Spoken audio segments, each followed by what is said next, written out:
In this video हम start करेंगे photo translation के प्रोसेस से और विजुअल साइकिल क्या होती है और ड्रॉप्सिंग ब्लीचिंग क्या होती है। ठीक है, हम इसमें सब चीज़ें कवर करेंगे। तो हमें पता होता है हम rod and cones are the photo receptors which is present in the eye. हमारे आई में दो फोटो रिसेप्टर्स प्रेजेंट होते हैं, रोड्स एंड कॉन्स। ठीक है, अब रोड्स और कॉन्स में ये जो हमारे फोटो रिसेप्टर्स होते हैं इनमें कुछ केमिकल होते हैं। ठीक है, ये केमिकल जब लाइट का एक्सपोजर होता है तो डिकम्पोज हो जाते हैं। आई बात समझ में। Rods and cones contain some chemicals और ये केमिकल लाइट एक्सपोजर पे डिकम्पोज हो जाते हैं। ठीक है, अब कौन से केमिकल रोड्स में होते हैं, कौन से केमिकल कॉन्स में होते हैं। तो जो केमिकल रोड में होता है उसको बोलते हैं रोडोप्सिन, और रोडोप्सिन का दूसरा नाम है विजुअल पर्पल। विजुअल पर्पल किसे क्यों बोलते हैं, क्योंकि ये पर्पलिश रेड कलर में होता है। ठीक है, कौन में जो हमारा लाइट सेंसिटिव केमिकल है वो होता है हमारा कौन पिगमेंट। कौन पिगमेंट्स बोलो या फिर से कलर पिगमेंट्स बोलो, आए बस समझ में। रोड्स एंड कॉन्स में कुछ केमिकल्स होते हैं जो लाइट के एक्सपोजर पर डिकम्पोज हो जाते हैं।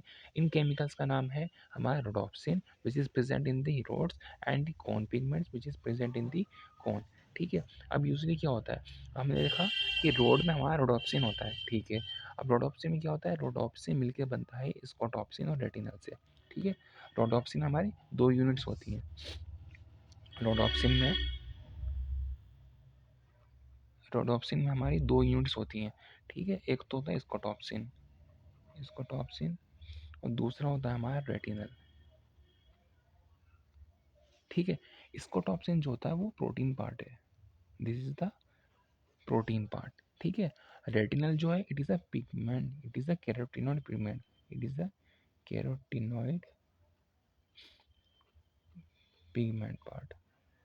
ठीक है, रोडोप्सिन दो यूनिट से मिलकर बनता है। फर्स्ट प्रोटीन यूनिट होती है जिसे स्कोटॉप्सिन बोलते हैं, दूसरा हमारा पिगमेंट यूनिट होती है जिसे हम रेटिनल बोलते हैं। अब ये जो रेटिनल होता है ना, ये रेटिनल की कौन सी फॉर्म होती है, सिस या ट्रांस। तो this is the 11 cis retinal, this is the cis form. ये ट्रांसफॉर्म नहीं होती, ये सिस फॉर्म होती है।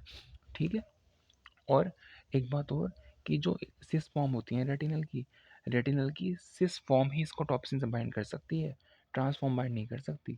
ठीक है, ये बात याद रखना कि रेटिनल की 11 सिस रेटिनल फॉर्म ही इसको टॉप्सिन से बाइंड कर सकती है, 11 ट्रांस रेटिनल बाइंड नहीं करेगी। 11 ट्रांस रेटिनल बाइंड नहीं कर सकती, ओनली 11 सिस रेटिनल बाइंड करेगी स्कोटॉप्सिन से।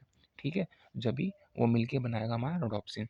तो रोडोप्सिन बनाने के लिए स्कोटॉप्सिन होना चाहिए, रेटिनल होना चाहिए, और रेटिनल की 11 सिस रेटिनल फॉर्म होनी चाहिए, 11 ट्रांस रेटिनल फॉर्म नहीं चाहिए। 11 ट्रांस रेटिनल फॉर्म ना तो स्कोटॉप्सिन से बाइंड करेगी, और जब ये स्कोटॉप्सिन से बाइंड ही नहीं करेगी तो रोडोप्सिन का फॉर्मेशन ही नहीं होगा।